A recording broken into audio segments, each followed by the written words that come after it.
નમસ્કાર દર્શક મિત્રો, વડોદરા ટુડે ન્યૂઝમાં આપનું સ્વાગત છે। ડેસર તાલુકાના વાંકાનેડા ગામ નજીક શંકાસ્પદ માંસ સાથે બે વ્યક્તિઓ ઝડપાતા સમગ્ર પંથકમાં હડકંપ મચી ગયો છે। ઘટનાને પગલે ગ્રામજનોમાં ભારે રોષની લાગણી ફેલાઈ છે અને જવાબદારો સામે કડકમાં કડક કાર્યવાહી કરવાની માંગ ઉઠી છે। મળતી માહિતી મુજબ બંને વ્યક્તિઓ ડેસર ગામમાંથી મોટરસાઇકલ પર નીકળી કાલોલ તરફ જઈ રહ્યા હતા। વાંકાનેડા ગામ નજીક તેમની હિલચાલ શંકાસ્પદ જણાતા બજરંગ દળના કાર્યકર્તાઓ તેમને રોકી પૂછપરછ હાથ ધરી હતી। ત્યારબાદ મોટરસાઇકલ પર લટકાવેલી બે થેલીઓ ને એક બેગની તપાસ કરતા મોટી માત્રામાં શંકાસ્પદ માંસ મળી આવ્યું હોવાનું જણાઈ રહ્યું છે। ઘટનાની જાણ થતાં આસપાસના ગામોના લોકો તેમજ હિન્દુ સંગઠનોના કાર્યકર્તાઓ સ્થળ પર ઉમટી પડ્યા હતા। સમગ્ર ઘટનાને લઈ લોકોમાં ભારે આક્રોશ જોવા મળ્યો હતો। બાદમાં પોલીસને જાણ કરવામાં આવતા પોલીસ કાફલો સ્થળ પર દોડી આવ્યો હતો અને બંને વ્યક્તિઓને કસ્ટડીમાં લઈ વધુ પૂછપરછ શરૂ કરી હતી। સ્થાનિક લોકોનું કહેવું છે કે જો તપાસમાં કોઈ ગેરકાયદેસર પ્રવૃત્તિ સામે આવશે તો જવાબદારને કોઈ પણ સંજોગોમાં છોડવામાં ન આવે। લોકો દ્વારા સમગ્ર મામલાની ઊંડાણપૂર્વક તપાસ કરી સત્ય બહાર લાવવાની માંગ કરવામાં આવી છે। પોલીસે કબજે કરાયેલ માંસનો જથ્થો જપ્ત કરી તેના નમૂનાઓ વૈજ્ઞાનિક પરીક્ષણ માટે મોકલવાની કાર્યવાહી હાથ ધરી છે। હાલ સમગ્ર મામલો તપાસ હેઠળ છે અને અધિકૃત રિપોર્ટ બાદ જ માંસના પ્રકાર અંગે સ્પષ્ટતા થઈ શકશે। આ ઘટનાએ સમગ્ર ડેસર તાલુકામાં ભારે ચર્ચા જગાવી છે અને લોકો હવે તપાસના પરિણામની રાહ જોઈ રહ્યા છે। આટલું મટન કાઢી અને આપણે મોકલી દો, લેબોરેટરી પર નીકળે તે કરી નાખજો। નથી પણ એ પ્રોબ્લેમ તઈ લઈ જશે પોલીસ। એવું એમની જો લીગલ કોઈ ડોક્યુમેન્ટ નથી કે કરી શકે ધંધો એમને એવું હોય કે લાયસન્સ લેવું પડે સાહેબ। ભાડાનું મટન તો બધા ખાય છે ત્યાં, તે ખાય છે પણ એવું એમની જોડે છે એવી રીતે બે નંબરી કરવાનું છે।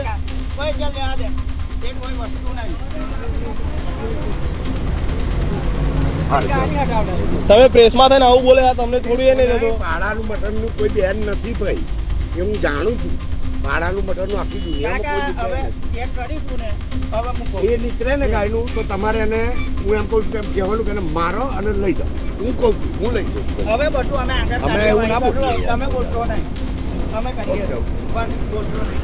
આ તો હું એટલે આવ્યો તમે બાકી ભાડાના મટનમાં તો કોઈ બેન નથી। એ હોય એ ધંધો 100 વર્ષથી કાપે છે એમના બાપ પણ ધંધો હોય તો લાયસન્સ હોવું જોઈએ એમની જોડે।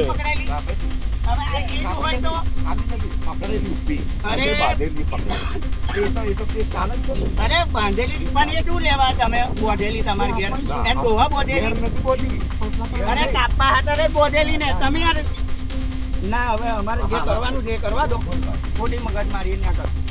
હું ધર્મેન્દ્ર બારે ડેસર તાલુકા બજરંગ દળ પ્રમુખ। આજે રોજ અમને બાતમી હતી કે ડેસરથી ઘઉં માંસ લઈને શંકાસ્પદ માંસ લઈને જાય છે બે મુસલમાન, જે લોકો જતા હતા પાંડુ સાઈડ। તો અમે વચ્ચે જઈને એ લોકોને પકડ્યા વાંકાનેરા ગામ આગળ। તો ત્યાં જઈને પકડ્યું શંકાસ્પદ માંસ મળ્યું। 16 થી 20 કિલો જેવું માંસ હતું એમની જોડે। તો એ માંસ લઈને એમને પકડ્યા। તો એમને છોડાવવા માટે અહીંના જે પ્રેસ રિપોર્ટર છે, જે જાણીતા પ્રેસ રિપોર્ટર ડેસર તાલુકાના છે, જેનું નામ ઝાકીરભાઈ દિવાન TNN ન્યૂઝના કહેવાય, તે લોકો ફોન કરીને પહેલાં કીધું કે છોડી દો અમને। એ લોકોને અમારા ફરિયાના છે અને પ્લસ ત્યાં આવીને બી અમને કીધું કે છોડી દો, આવું બધું તો ચાલે કરીને અમારો 100 વર્ષથી ધંધો છે એમ। ત્યારબાદ ડેસર પોલીસને જાણ કરતા ડેસર પોલીસ ત્યાં હાજર થઈ અને ત્યાંથી બે આરોપીઓને અને સાથે માંસ લઈને પોલીસ સ્ટેશન લઈ ગયા। અને ત્યારબાદ અમારી રૂબરૂ FSLના રિપોર્ટ માટે જે માંસ હતું એને 500 ગ્રામ જેવું લઈને ત્યાં મોકલ્યા। હવે પૂછો તમે મોટરસાઇકલ આરબી પાસે શું હતું વિકલ્પ? આરોપીઓ બાઇક લઈને જતા હતા, તે હોન્ડાની ડ્રીમીઓ હતી।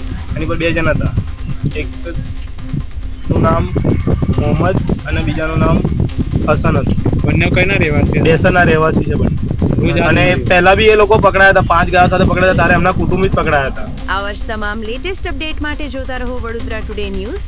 નવું વર્ષ એટલે કે વિક્રમ સંવત 2082ના શરૂઆતથી વડોદરા ટુડે ન્યૂઝ ચેનલના ગુજરાત રાજ્યના તમામ શહેરના, તાલુકા, જિલ્લાના દર્શક મિત્રોને ખાસ વિનંતી કે અમારા વડોદરા ટુડે ન્યૂઝના તમામ સમાચાર જોવા માટે હવે અમારા ફેસબુક, યુટ્યુબ, ઇન્સ્ટાગ્રામના પેજને લાઇક કરો, શેર કરો, સબસ્ક્રાઇબ કરો અને કોઈપણ સમાચાર અને જાહેરાત અને તમારા વિસ્તારમાં કોઈપણ જાતની ગેરકાયદેસર પ્રવૃત્તિઓ ચાલતી હોય અને ભ્રષ્ટાચારની પોલ ખોલવી હોય તો અમારા વોટ્સએપ નંબર 9687328624 અથવા તો 9687906224 પર સંપર્ક કરવા વિનંતી।